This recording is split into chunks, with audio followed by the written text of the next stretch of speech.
Friends, welcome to Pradeesh சமையல். இன்றைக்கி நம்ம பார்க்க போகிறது பாலக் புலாவ். வாங்க எப்படி செய்கிறதுன்னு பார்க்கலாம். பாலக் புலாவ் செய்கிறதுக்கு தேவையான பொருட்கள் பாலக்கீரை. நான் பாலக்கீரையை இந்த மாதிரி க்ளீன் பண்ணிவிட்டு சின்ன சின்னதாக கட் பண்ணி எடுத்து வச்சுருக்கேன். ஒரு பெரிய வெங்காயம், ஒரு தக்காளி பொடி பொடியாக கட் பண்ணது, அரை கப் அளவுக்கு பச்சை பட்டாணி. உங்ககிட்ட பச்சை பட்டாணி இல்லை அப்படின்னா காஞ்ச பட்டாணியை ஒரு 2 மணி நேரம் ஊற வச்சுட்டு குக்கரில் போட்டு ஒரு விசில் விட்டு சேர்த்துக்கோங்க. ஒரு கிளாஸ் அளவுக்கு தேங்காய் பால், 2 பச்சை மிளகாய், 2 டீஸ்பூன் நெய், ஒரு 4-5 பூண்டு, 1 டீஸ்பூன் அளவுக்கு சீரகம், கொஞ்சம் பெருங்காயம், 1.5 கிளாஸ் அளவுக்கு பாஸ்மதி அரிசியை நான் ஒரு அரை மணி நேரத்துக்கு முன்னாடியே தண்ணியில் ஊற வச்சு எடுத்து வச்சுருக்கேன்.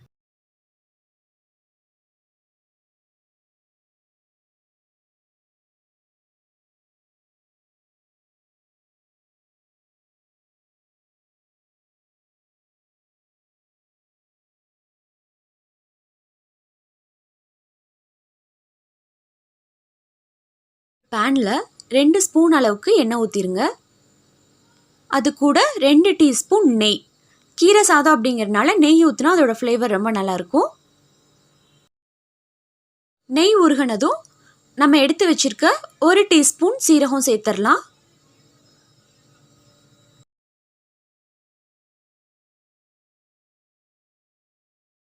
சீரகம் பொரிஞ்சதும் ஒரு 4-5 பூண்டு சேர்த்துட்டு நல்லா வதக்கி விட்டுருங்க நெய்யில்.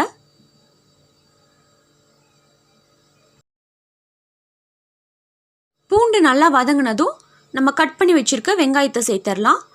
வெங்காயம் நல்லா கோல்டன் ப்ரௌன் வரணும் அப்படிங்கிறது கிடையாது, ஓரளவுக்கு வதங்கினா போதும். இது கூட பச்சை மிளகாய் சேர்த்துடலாம். நான் 2 பச்சை மிளகாய் எடுத்திருக்கேன். நீங்கள் உங்கள் காரத்துக்கு தகுந்த மாதிரி பச்சை மிளகாய் சேர்த்துக்கோங்க. இதில் கொஞ்சமாக பெருங்காயம் சேர்த்திக்கலாம். சேர்த்துட்டு நல்லா மிக்ஸ் பண்ணி விட்டுருங்க.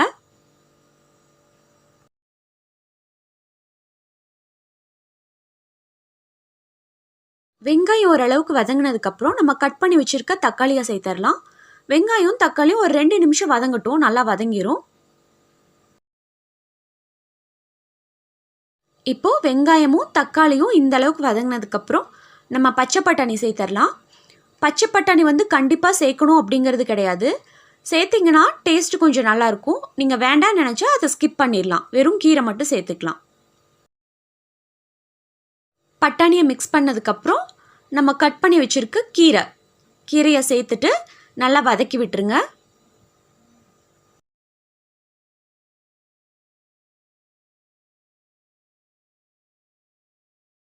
இப்போது இதில் தேங்காய் பால் சேர்த்துக்கலாம். நான் 1 கிளாஸ் அளவுக்கு தேங்காய் பால் எடுத்திருக்கேன். அதை சேர்த்துட்டு நல்லா மிக்ஸ் பண்ணி விட்டுருங்க. இப்போ இது கூட தண்ணி சேர்க்கணும். நான் 1.5 டம்ளர் பாஸ்மதி அரிசி எடுத்திருக்கேன். அதனால 3 டம்ளர் தண்ணி சேர்க்கணும். நான் ஃபஸ்ட்டே 1 டம்ளர் தேங்காய் பால் சேர்த்துட்டேன். அதனால 2 டம்ளர் அளவுக்கு தண்ணி சேர்த்தா போதும். இப்போது உப்பு சேர்த்துடலாம். உப்பு உங்கள் தேவைக்கேற்ப நீங்கள் பார்த்து சேர்த்துக்கோங்க. ஃபஸ்ட்டு சேர்க்குறப்போ கொஞ்சம் கம்மியாக சேர்த்துருங்க. அதுக்கப்புறம் டேஸ்ட் பண்ணி பார்த்துட்டு பத்தலை அப்படின்னா சேர்த்துக்கலாம். இப்போது எல்லாத்தையுமே மிக்ஸ் பண்ணி விட்டுட்டு நீங்கள் கொஞ்சம் டேஸ்ட் பண்ணி பாருங்கள், உப்பு காரம்லாம் கரெக்டாக இருக்கான்னு. பத்தலை அப்படின்னா இந்த டைமில் சேர்த்துக்கலாம். இப்போது தண்ணி கொதிக்க ஆரம்பிச்சிருச்சு. இதில் நம்ம அரிசி சேர்த்துடலாம். அரிசி சேர்த்துட்டு ஒரு டைம் நல்லா மிக்ஸ் பண்ணிவிட்டு மூடி வச்சுருங்க. ஸ்டவ் மீடியம் ஃப்ளேமில் வச்சுக்கோங்க. ஒரு 5 இல்லை 6 நிமிஷத்தில் ரெடி ஆயிரும். இதே மெத்தடை அப்படி குக்கர்லேயும் செய்யலாம்.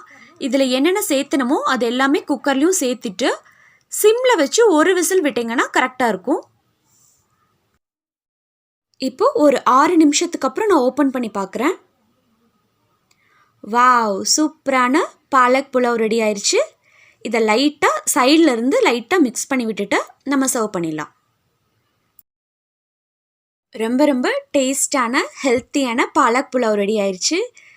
இதை நம்ம சீக்கிரம் செஞ்சிடலாம். டேஸ்ட்டு சூப்பராக இருக்கும். இது ஒரு ஈஸியான லஞ்ச் பாக்ஸ் ரெசிபி. மறக்காமல் எல்லோரும் ஒரு டைம் ட்ரை பண்ணி பாருங்கள். உங்களுக்கு பிடிச்சிருந்துச்சு அப்படின்னா லைக் பண்ணுங்கள், ஷேர் பண்ணுங்கள், சப்ஸ்கிரைப் பண்ணுங்கள். தேங்க்யூ.